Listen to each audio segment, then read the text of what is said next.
Praise the Lord. Bonsoir à tous. Que la paix et la grâce soient votre partage en cette soirée. C'est notre 1e édition de l'école du mariage. Vous qui êtes scotchés à ce programme, que le Saint-Esprit vous éclaire, qu'il dissipe toute ignorance, afin que la clairvoyance, la lumière, soit dans votre mariage pour un mariage harmonieux, excellent et réussi dans le nom puissant de Jésus-Christ. Nous sommes dans notre enseignement sur l'école du mariage. On était en train de parler des pierres de fondation pour ériger un mariage heureux. Je crois que nous avons épuisé les pierres. On a vu 10 pierres qui doivent être démises dans le mariage. Et aujourd'hui, nous passons à une autre chose aussi importante dans le mariage. C'est-à-dire, vous devez vérifier vos caractéristiques de capacité maritale. La vérification des caractéristiques de vos capacités maritales. Cela veut dire quoi? Donc, en plus de pierres de fondation que nous avons vues, il y a des caractéristiques, des capacités maritales. Des caractéristiques, ce sont des qualités personnelles. Ce sont des qualités de personnalité, je voudrais dire. Ce n'est pas les qualités personnelles, les qualités de personnalité. Nous devons considérer les qualités de personnalité et les caractères qui améliorent l'édification d'un mariage solide. Les qualités de personnalité, des attitudes. Donc, il y a des attitudes que nous devons avoir, des comportements que nous devons avoir pour solidifier le mariage.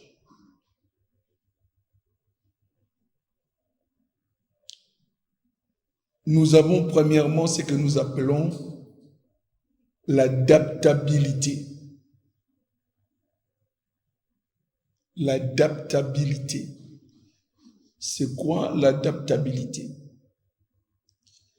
C'est la capacité d'accepter ou de changer les conditions.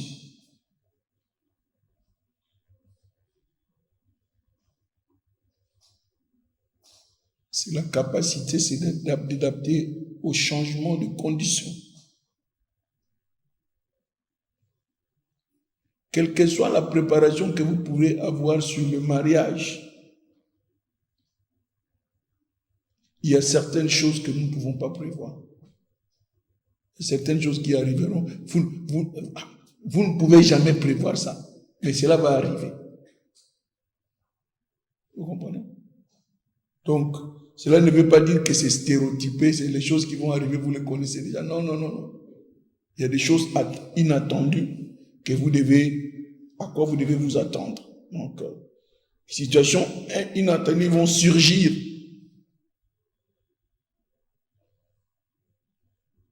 Avec une certaine fréquence de mécontentement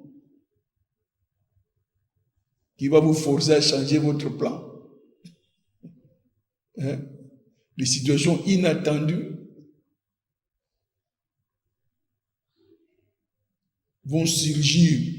Ça va provoquer quoi? Le mécontentement ou le chagrin. Une certaine fréquence de chagrin qui va vous forcer à changer vos plans.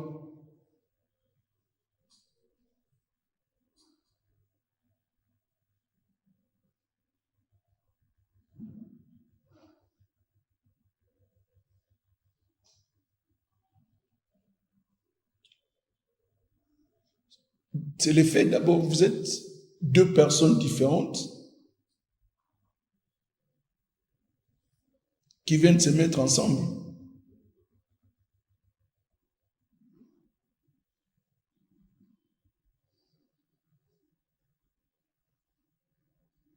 Donc vous êtes déjà différents. Le fait que vous êtes différents, c'est qu'il y aura quoi? Des différences. Et ce qui va appeler nécessairement à quoi? À la flexibilité. Vous devez être flexible parce que vous ne devez pas être tout simplement rigide qu'on ne peut pas courber. Parce qu'il y a des situations qui vous demanderaient que vous devez courber. Vous devez changer votre position à cause d'une situation qui se présente. Ça peut être dans le manger, dans le boire, dans les vêtir, dans plusieurs choses. Où la différence, c'est manifeste. Donc, attendez-vous à l'inattendu. Attendez-vous à l'inattendu. Des réactions que vous n'avez jamais vécues, vous allez vivre ça.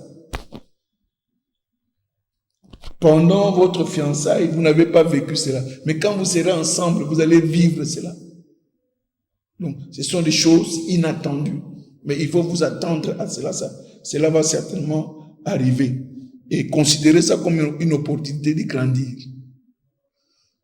Ouais. S'il n'y a pas de défi, il n'y aura pas d'amélioration. Tout ce qu'on peut voir aujourd'hui, c'est le résultat de quoi? Des défis. Toute amélioration dans la vie est fonction de quoi? Des défis. Donc, les choses qui vont arriver, soyez tout simplement flexibles pour trouver la solution et que vous puissiez avancer. Ce sont ces éléments-là qui vont constituer les ingrédients nécessaires pour que vous puissiez aller de l'avant. Amen. Donc, ça vous permettra d'avancer dans une direction.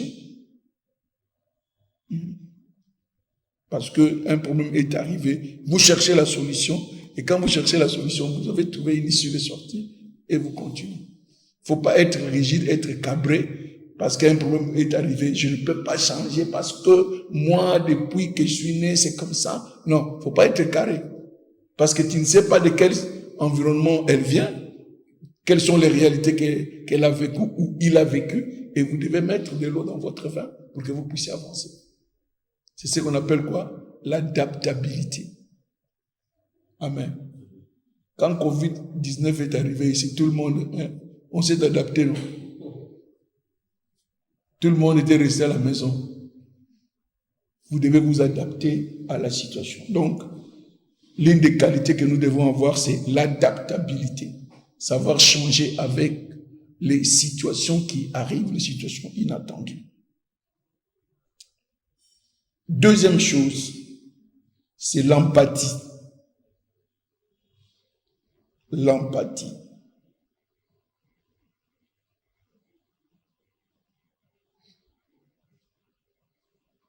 L'empathie. M-E-M-P-A-T-I-E.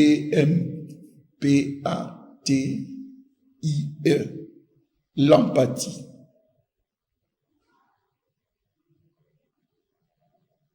En fait, l'empathie, c'est comme se mettre à la place de l'autre.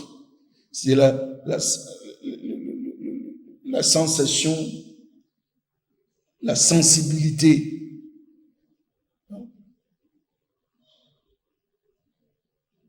Sensibilité aux besoins, au mal, au désir des autres.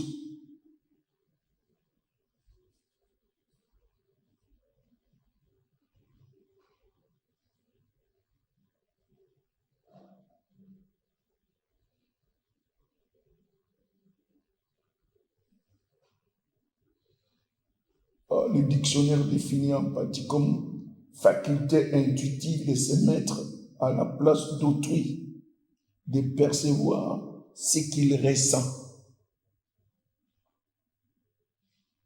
C'est quelque chose comme la compassion.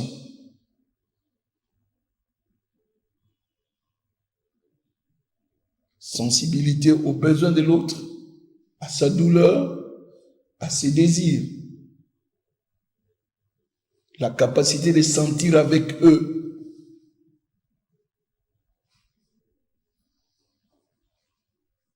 La capacité d'expérimenter le monde à travers leur perspective.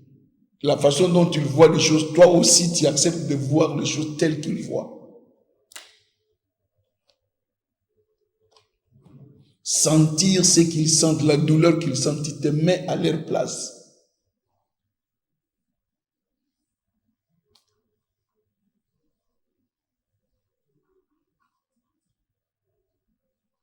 Cela peut éviter beaucoup d'incompréhensions et de conflits qui peuvent arriver dans le foyer. Tu dois être à la place de ton partenaire. C'est-à-dire ce qu'il sent, la douleur qu'il sent à cause d'une situation X. Parce que si vous ne sentez pas cela, il vous sentira comme si, bon, vous n'êtes pas en train de prendre soin de lui. Donc l'empathie est très importante. Donc il est nécessaire que nous puissions augmenter cette capacité-là, l'un envers de l'autre. Donc c'est-à-dire être dans les chaussures de l'autre. C'est que moi je traverse, lui aussi il traverse cela. Amen. Quand il y a un problème qui se pose, il ne faut pas que votre épouse sente que toi, tu n'es pas concerné. Il y a quelque chose qui la froisse, et elle a de la douleur, mais elle ne sent pas de votre part une compassion où vous ne sentez pas la même chose qu'elle. C'est toujours sujet à conflit dans les foyers, surtout pour les femmes. Même pour les hommes, parce que quand vous êtes dans une certaine situation de difficulté, il faudrait que votre femme compatisse. S'il y a un problème au boulot, tu arrives, tu lui expliques. C'est comme si ça ne le concerne même pas. Hein? Elle aussi, elle a un problème, il essaie de l'expliquer. Tu es ailleurs. Non. C'est ce qui amène le conflit.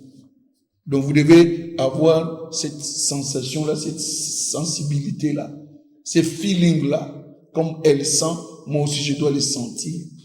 Comme moi je sens, elle aussi doit sentir cela. Amen. Amen. Ça, ce sont des caractéristiques qui doivent se refléter dans le mariage. À part les pierres que nous avons vues. Ça, ce sont les caractéristiques. L'adaptabilité, être empathique. Troisième caractéristique. La capacité de travailler les problèmes jusqu'au bout.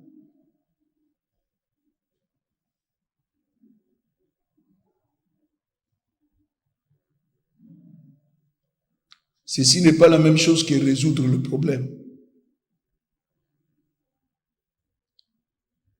Il y a certains problèmes que vous ne pouvez pas résoudre. Pour lesquels les couples mariés ont besoin de la capacité d'identifier et d'analyser les problèmes.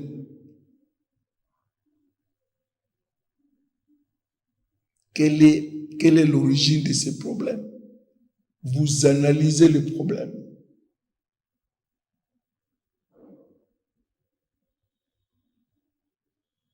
Vous proposez et choisissez des pistes possibles de solutions. Et vous suivez cela jusqu'au bout.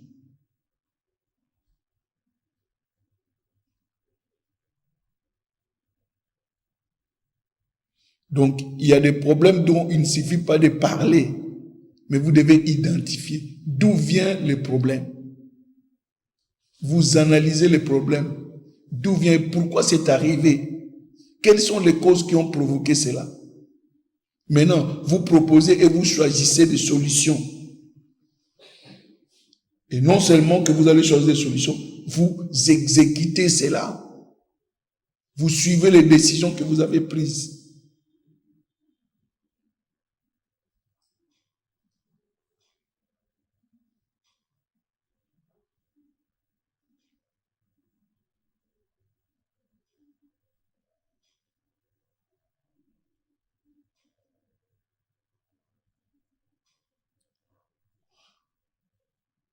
Donc les mariés seront capables de résoudre la plupart des problèmes de cette manière-là.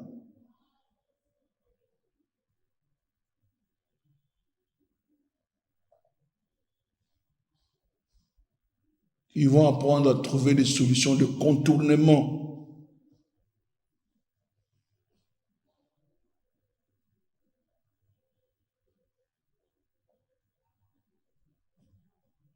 Pour les problèmes qu'ils peuvent résoudre. Les problèmes qu'ils ne peuvent pas résoudre, pardon. Hein? Vous trouvez comment est-ce qu'il faut contourner ces problèmes-là que vous ne pouvez pas résoudre, mais vous trouvez un contour de manière que vous puissiez trouver la solution à ces problèmes-là. Donc, la chose importante, c'est être engagé à résoudre les problèmes, non pas tout simplement à les éviter. Car vous, quand vous évitez, le problème qui n'est pas résolu va revenir de manière élargie, agrandie. Ce que vous n'arrivez pas aujourd'hui à résoudre, il ne faut pas garder ça, il ne faut pas éviter ça, il ne faut pas escamoter ça. Trouver la solution et passer. Parce que si vous ne trouvez pas la solution, demain le problème va revenir, mais sous forme comment? Multipliée.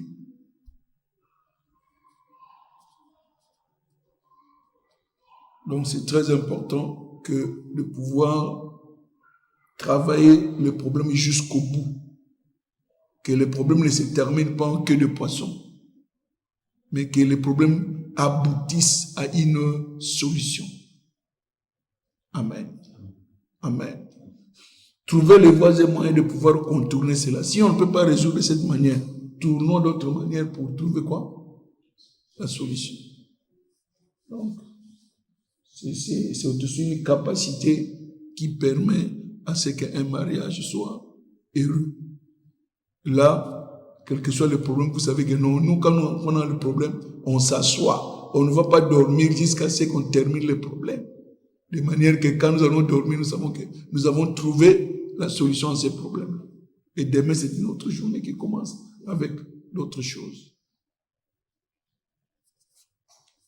Quatrième caractéristique.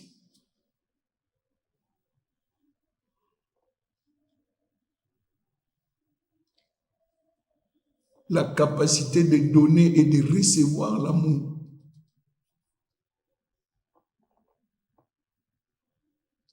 La capacité de donner et de recevoir l'amour. Cela n'est pas aussi simple que nous le disons.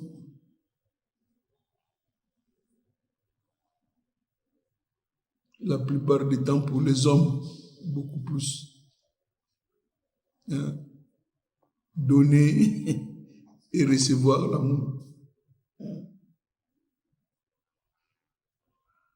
Cela vient, c'est les femmes, c'est tout à fait naturel. Donner et recevoir l'amour vient naturellement chez les femmes. Les femmes expriment ça naturellement, sans contrainte. Ils peuvent le faire. Mais tandis que les hommes, la société nous a embourbés dans plusieurs philosophies dans la tête, qu'il est difficile à un homme d'avouer son amour.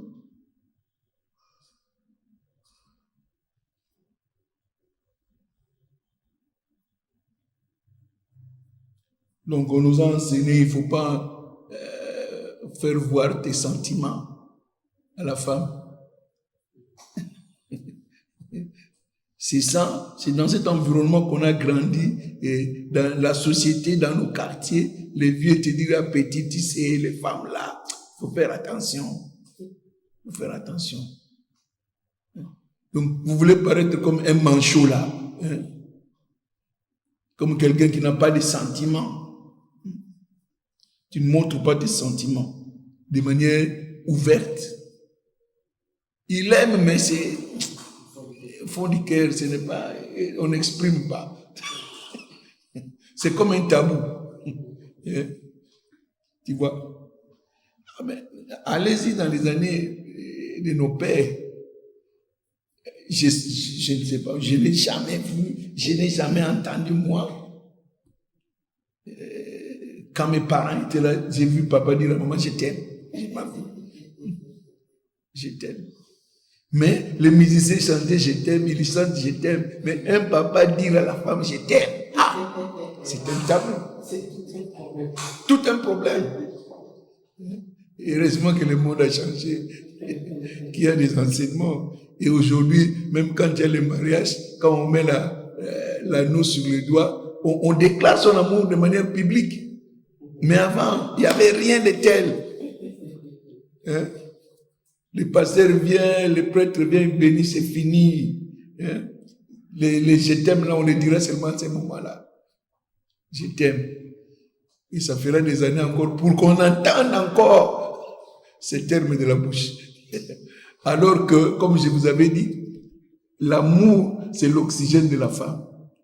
Donc la femme est étouffée parce que ce qui fait sa vie, elle ne la reçoit pas tout le jour. C'est une malnutrition, comment je voulais dire, de l'amour. La nourriture qu'elle attend, elle ne la reçoit pas. Elle suffoque. Amen. Et nous avons la responsabilité en tant qu'homme de dire toujours à nos femmes, je t'aime. Tu peux répéter ça autant de fois. Il n'y a pas d'overdose de cela. C'est ce que la femme aime et elle sera joyeuse et contente. Donc c'est une leçon pour nous les hommes. Amen. Donc c'est pourquoi nous avons des problèmes, des troubles dans nos vrais sentiments. L'homme n'exprime pas véritablement ses sentiments. Mais la femme explose. La femme explose du point de vue sentiment.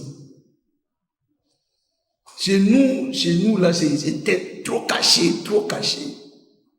Trop caché. On ne veut pas montrer ses sentiments. Ah non, si on a l'accès à comment tu m'as cassé.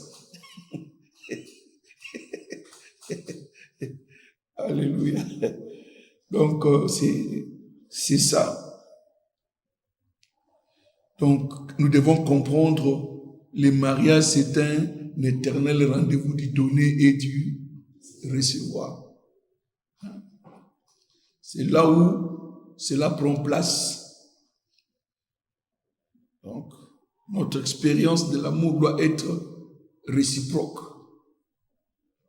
Ce n'est pas seulement à la femme de vous aimer, parce que l'amour de la femme est beaucoup plus expressif. Nous devons aussi nous mettre dans ce bain-là pour que notre amour aussi soit expressif. Amen. Évidemment, il y a plusieurs choses, plusieurs manières d'exprimer l'amour. On verra cela quand nous allons parler de la communication. Les touchés aussi peuvent communiquer l'amour. Amen. 5e caractéristique, la stabilité émotionnelle. La stabilité émotionnelle.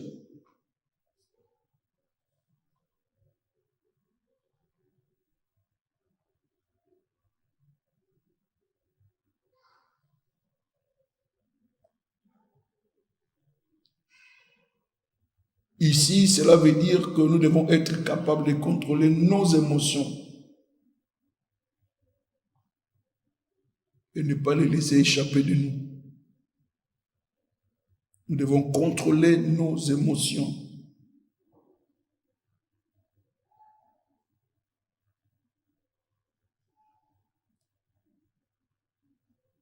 C'est-à-dire ici, nous devons brider notre tempérament. Vous voyez le cheval, on le met une bride à la bouche. Hein, pour lui donner quoi? La direction. Hein, c'est qu'on met dans la bouche du cheval. Quand on tire à droite, il sait qu'il faut tourner à droite. Quand on tire à gauche, il faut tourner à gauche. Donc nous devons brider notre tempérament.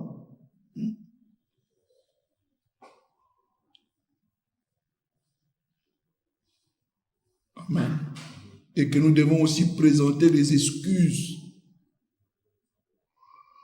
pour l'explosion de quoi? Des émotions immatures.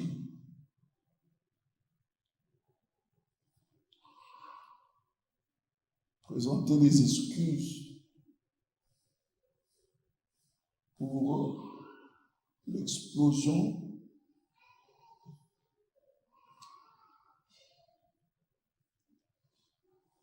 immature, l'émotion immature.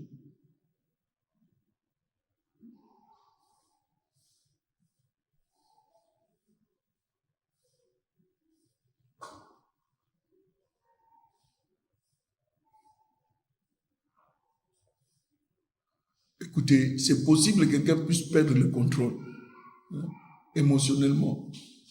C'est possible que vous puissiez perdre le contrôle.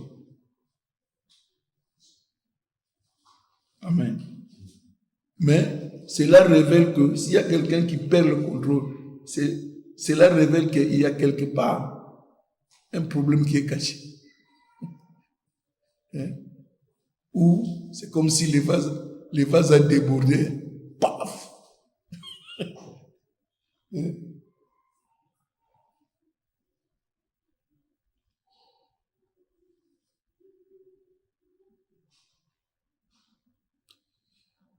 Donc, les pertes occasionnelles de contrôle est humain, mais c'est le modèle qui révèle qu'il y a un profond problème. Amen. Quelqu'un vont dire, bon, je n'ai pas pu contenir cela. Tu n'as pas pu contenir, allez. Boum. En fait, il y a un problème latent qui était là depuis longtemps. Mais ces jours-là, c'est monté et puis vous relâchez maintenant à dire des choses que vous ne devez pas dire. Mais cela prouve déjà que non. Comme on dit toujours, il y a certaines personnes, ils ne parlent pas. S'il veut parler, il va boire. Il va boire pour venir parler. Donc il y avait les problèmes. Et comme il manquait le courage, il est allé boire pour évoquer les problèmes. Donc, les pertes de contrôle émotionnel sont déjà des signes révélateurs d'un profond problème.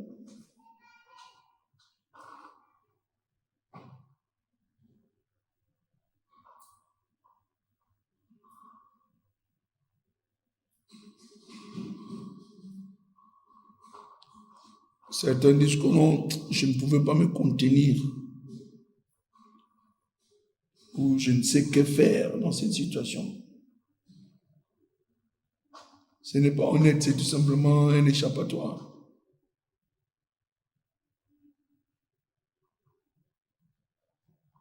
Si la personne dit que je ne peux pas m'aider moi-même, il a besoin qu'on puisse apporter un soutien professionnel. Il faut voir un médecin pour pouvoir... Parce que là, ça devient sérieux.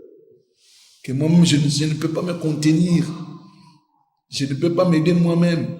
Non, donc c'est que tu es malade. Amen. Cherche un médecin pour te soigner. Amen. Donc, la plupart du temps, ce n'est pas le problème de ne pas avoir de l'aide. Ce n'est pas ça.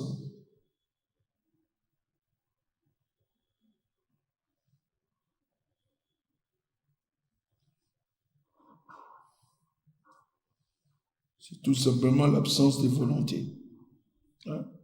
S'il y a de la volonté, vous pouvez vaincre.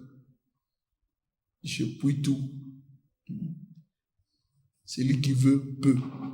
Donc, il ne faut pas se cacher derrière pour ne pas être véridique. Quand il y a un tel problème qui surgit, c'est qu'en profondeur, il y a un problème. Et il faut résoudre ce problème-là. Et si quelqu'un dit qu'il n'est pas capable, c'est qu'il n'y a pas de volonté. Il n'y a pas de volonté. Si ça devient répétition, ça va trahir déjà que non. Il y a quelque chose qui ne va pas, quelque part. Amen. Donc, la stabilité émotionnelle signifie tout simplement être volontiers et capable d'accepter la responsabilité de nos sentiments, de nos paroles et de nos actions.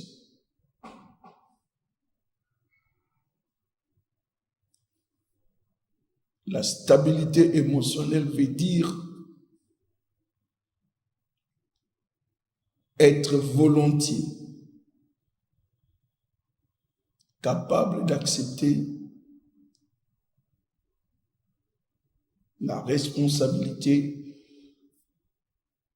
pour nos sentiments, nos paroles et nos actions.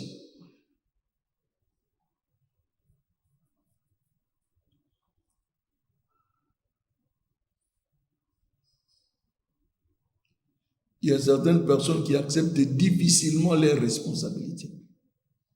Il faut savoir s'assumer dans ce que vous avez dit, dans vos sentiments, dans vos paroles et dans vos actions. C'est ça, la stabilité émotionnelle. Il ne faut pas chercher des excuses ou des échappatoires. Alors que tu as dit quelque chose, et tu sais que quand tu l'as dit, tu es conséquent avec toi-même. Donc, l'émotion, la stabilité émotionnelle fait que nous puissions assumer nos responsabilités. 6e caractéristique qui s'ajoute parmi les pierres, c'est la capacité de communiquer.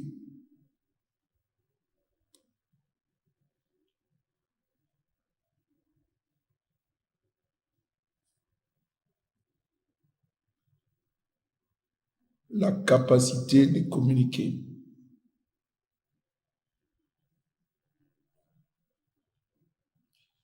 La vraie communication n'est pas facile.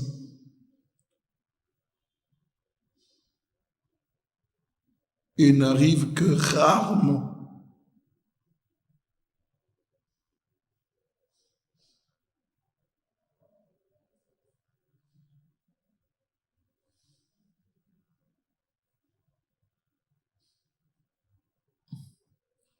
La communication n'est pas facile.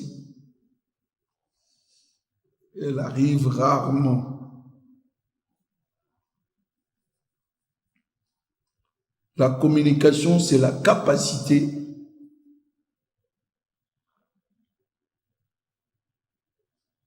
de s'assurer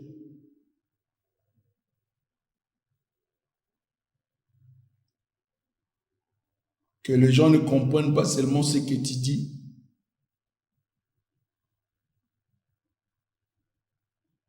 mais ce que tu veux dire. C'est la capacité de s'assurer que les gens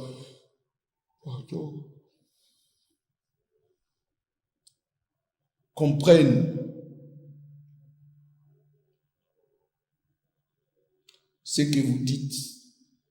Pas seulement ce que vous dites, mais ce que vous voulez dire.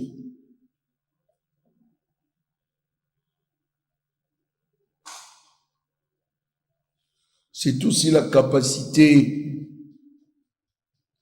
d'écouter et de comprendre les autres.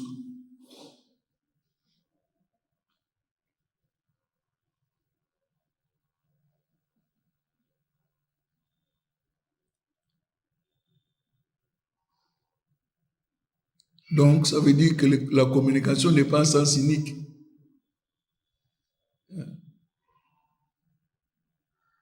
Quand on parle de communication, il y a une partie émettrice et une partie réceptrice. Ce n'est pas seulement ce que j'ai dit, mais est-ce qu'ils ont compris ce que j'ai dit? Vous comprenez? C'est ça la communication. La communication, c'est écouter et comprendre les autres. C'est ça la communication. Quand il n'y a pas compréhension, il n'y a pas communication.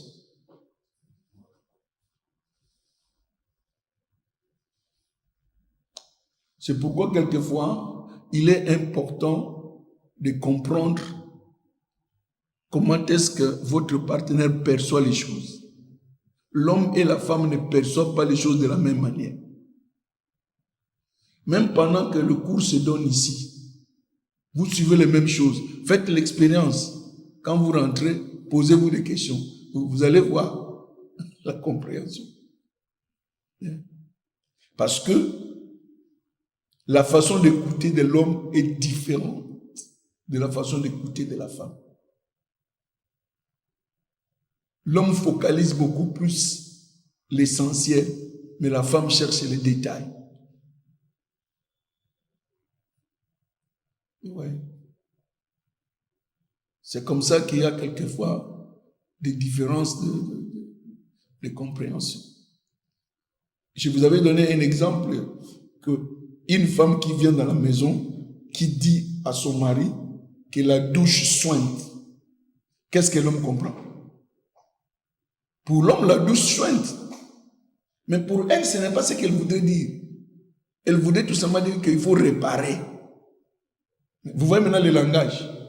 Parce qu'après quelques heures, elle reviendra. Mais je t'avais dit que la douche sointe. Mais tu m'as dit la douche sointe. J'ai écouté. Vous comprenez? La communication que nous avons avec... non, ça prend du temps pour que les gens puissent maîtriser cela. Parce que c'est différent. L'homme, par exemple, du point de vue communicationnel, l'homme est général, il n'est pas personnel. Donc, une chose que tu dis à l'homme, il prend ça de manière générale. Mais les femmes, ils prennent les choses beaucoup plus personnelles.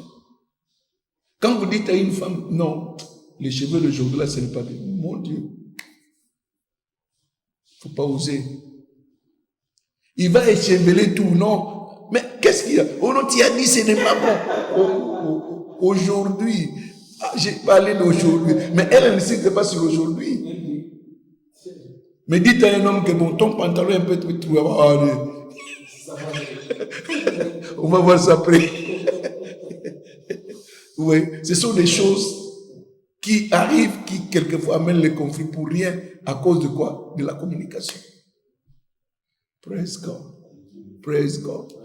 Donc le développement de ces deux aspects de communication prend du temps, de la patience et un dur labeur de part et d'autre.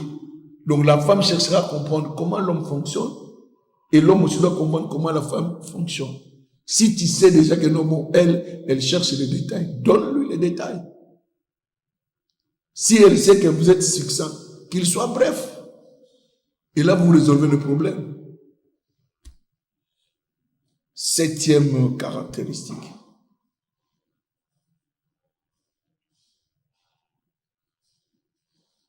La similarité entre le couple.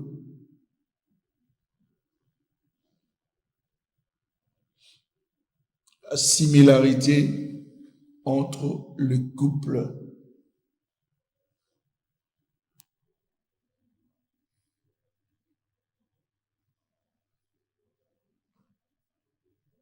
Chaque mariage implique la jointure de deux personnes totalement différentes.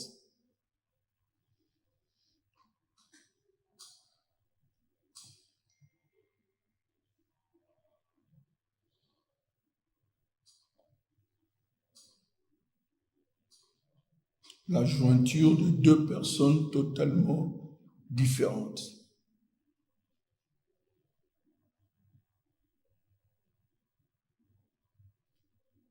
Mais il peut y avoir des similarités distinctes, aussi bien les intérêts communs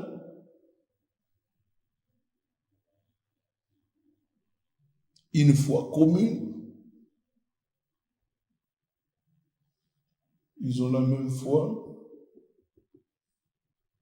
Ils ont les mêmes hobbies, distractions ou les mêmes points de vue politiques. Hein? Cette similarité-là, on peut la voir.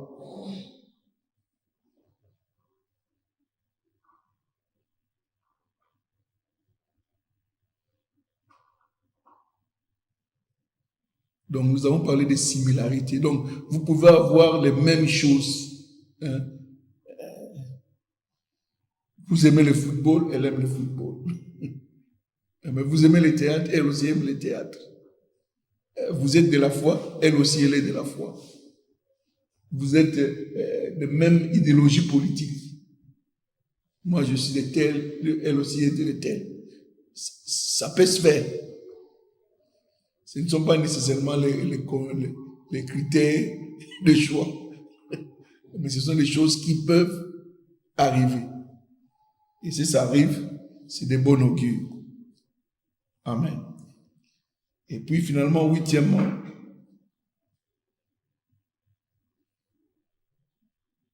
le même background familial.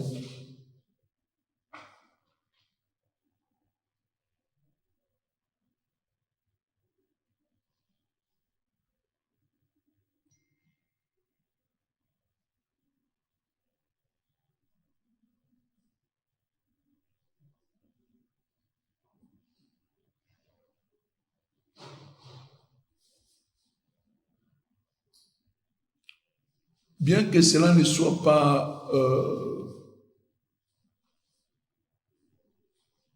un facteur de haute critique,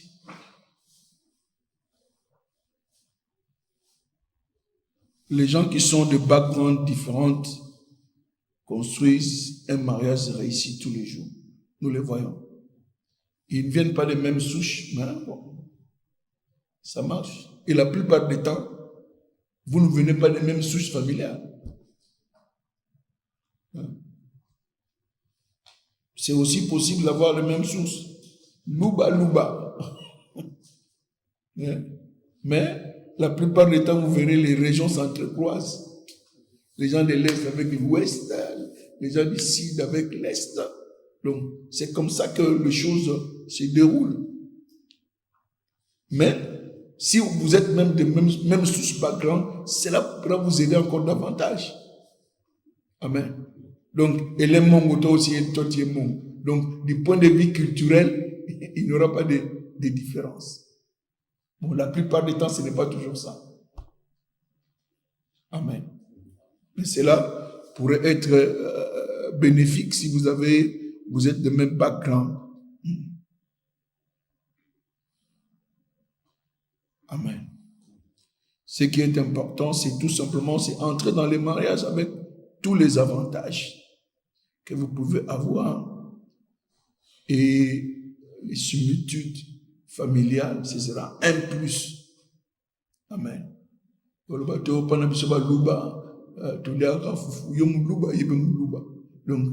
côté on a problème, ça déjà résolu. So côté Louba, na mutu ali à l'os, sigo. Damas c'est comme ça problème. On va préparer quoi? Des foufous et des riz ou on prépare seulement du riz? Moulouba dit non, nous les riz c'est pour les oiseaux. Nous,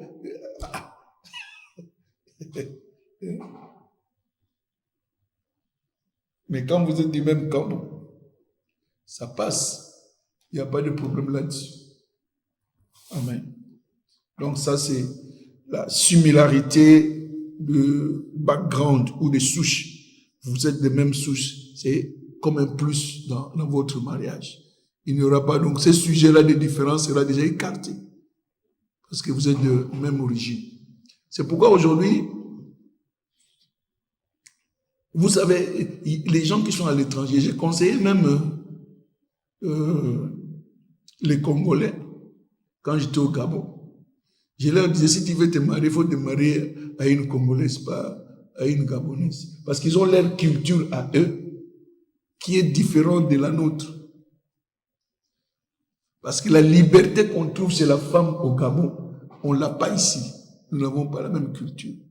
Alors, si tu ne peux pas t'adapter à leur liberté-là, ça te créera des problèmes. C'est pourquoi les gens qui se marient aux États-Unis avec des femmes aux États-Unis, ça se termine toujours très mal, la plupart. Parce que la culture américaine est différente et c'est une société trop développée. Toi, tu es allé là-bas avec ta mentalité congolaise. Là-bas, ça ne peut pas marcher. La femme a la mentalité américaine. Non. Des choses chez nous que la femme sait que non, c'est l'homme. là, c'est pas comme ça. Nous sommes égaux, donc la guerre. Et ils savent très bien quand il y a un problème, toi, tu vas sortir de la maison. On te fera sortir. Et la police viendra te faire sortir. Dit, monsieur, sors. Laisse la femme avec les enfants. Et tu continues à payer la maison.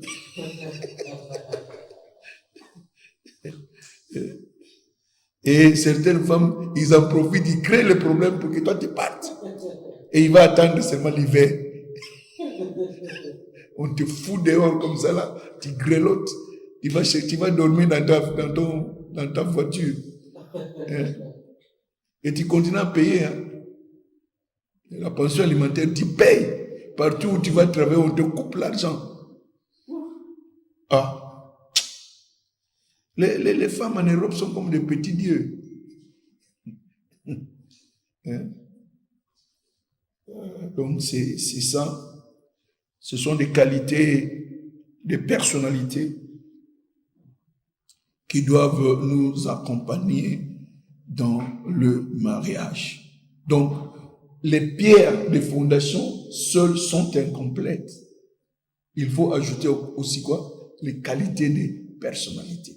C'est ce qui va améliorer votre mariage afin que votre mariage soit solide. Vous devez vous adapter parce qu'il y aura des changements inattendus. Oh non, je ne m'attendais pas à cela, mais attends-toi, je te dis déjà, attends-toi à cela. Attends l'inattendu. Ça va arriver. Mais ce ne sera pas pour gâcher votre mariage, mais c'est pour vous faire croître. C'est pour vous connaître davantage. Bon, s'il n'y a pas ces frottements-là, comment est-ce que vous allez vous connaître? Ce sera maintenant l'hypocrisie. Mais quand il y a des couacs, elle réagit comme ça, toi tu réagis comme ça, vous trouvez maintenant qu'est-ce qu'on doit faire? Vous vous adaptez à la situation. Amen. Est-ce que tu connais comment est-ce qu'une femme grosse réagit?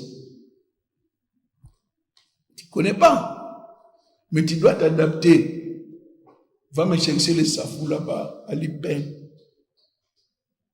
21h. Je vais manger les safou. À contre-cœur, mais tu partiras. Ça, ce sont des aléas. Quand un bébé arrive, tu n'as pas encore appris à passer des nuits blanches. Tu vas apprendre ça. Quand le bébé pleure, c'est toi parce que la maman est fatiguée pendant toute la journée. Toi, tu prends le bébé. Ouais. Bébé. Tu rentres au boulot comme ça, tu es au boulot. Le chef dit, qu'est-ce qui se passe? Ah oui, on comprend. Tu reçois ton baptême. Praise God. Je me rappelle, au Gabon, ça mène au Gabon.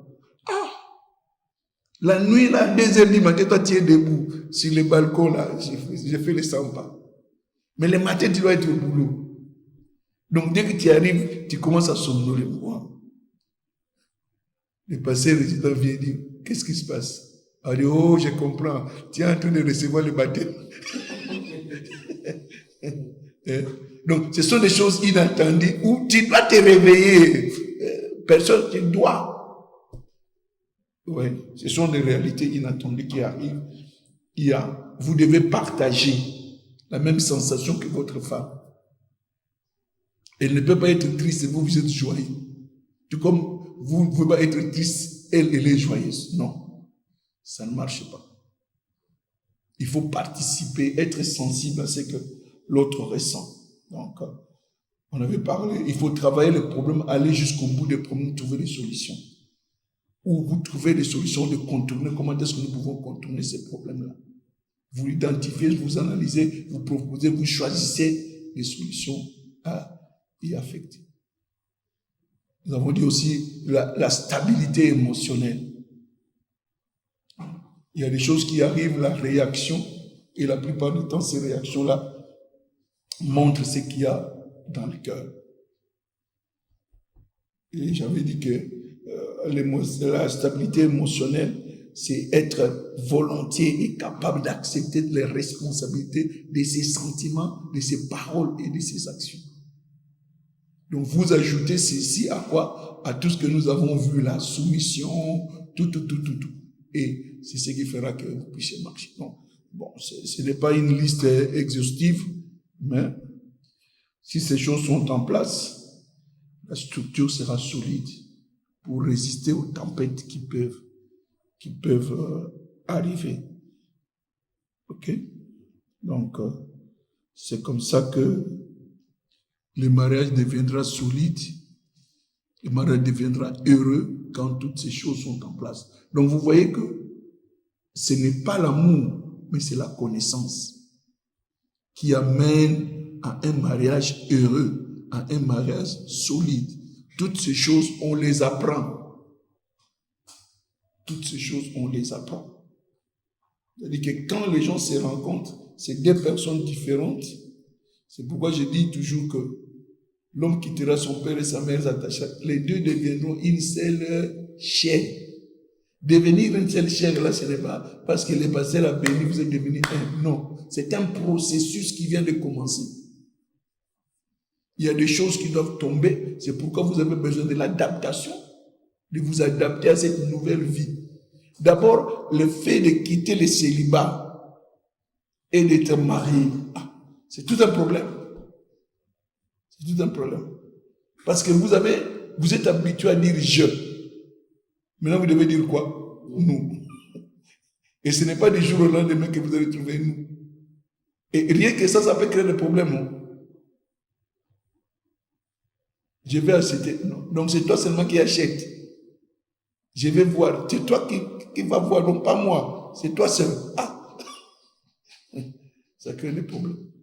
Parce que l'autre partenaire ne se sent pas impliqué dans ce que tu fais. Donc, même quand tu parles, tourne la langue cette fois.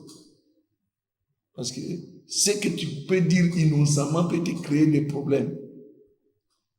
Parce que l'autre partenaire a compris que donc, toi là, tu ne m'impliques pas dans tes histoires, c'est toi le boss, c'est toi. Alors moi ici, je suis ici pourquoi? Je ne participe en rien. Donc ce sont des choses que nous devons éviter. Donc, cherchons toutes ces choses-là, ces éléments-là, pour que nous puissions bâtir un mariage heureux, pour que l'or qui est caché dans nos mariages puisse se manifester. C'est ça la vision, c'est ça devenir un. Ouais. J'ose croire que le Seigneur le fera pour tout un chacun et que le succès sera votre partage. Et c'est ce que nous venons de voir, que le succès, ce n'est pas par accident. Hein? C'est qu'on fait un accident, bon, succès. Non. Ça se travaille, ça se prépare. Donc vous prenez du temps. C'est alors que vous verrez les résultats. Prenez le temps de planifier. Vous aurez la récompense à cause de la planification délibérée. Ne prenez pas les choses à la légère. Planifiez. Ce que vous voulez devenir, ce que vous voulez que votre foyer soit, planifiez. Commençons par le nombre des enfants. Comment est-ce que nous allons gérer ces enfants? Tout cela doit être en place. Et cela demande quoi? De la diligence et du travail. De la diligence et du travail. Même élever les enfants, ce n'est pas facile. On apprend à élever les enfants. On apprend. Donc, voilà pour aujourd'hui. Nous allons arrêter là. La prochaine fois, nous allons délier les liens qui nous attachent. Il y a des liens que nous avons vis-à-vis de nos familles. Tu es marié, mais tu restes attaché là-bas. Ça crée des problèmes. Amen. Quand vous vous mariez, est-ce que vous êtes la continuité de votre famille ou vous êtes une troisième famille? C'est ça, sera notre prochaine leçon. Comment est-ce que nous pouvons gérer cela? Comprendre la relation qu'il y a dans le mariage. Quitter l'homme quittera son père et sa mère pour s'attacher, ça veut dire quoi?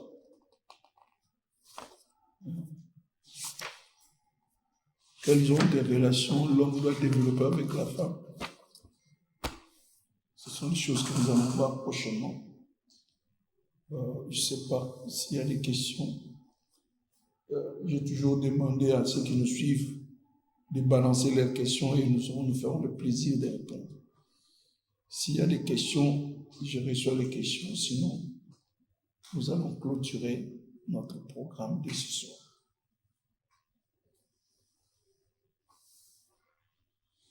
Que toute la gloire soit rendue à Dieu.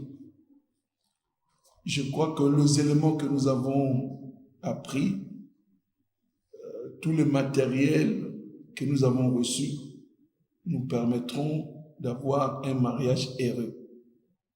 Et nous avons dit, spécialement dans ces chapitres, que le mariage heureux n'est pas un accident. Donc, c'est la sommation de la connaissance que vous réunissez et que vous mettez en pratique. C'est ce qui fera que votre mariage soit heureux et paisible.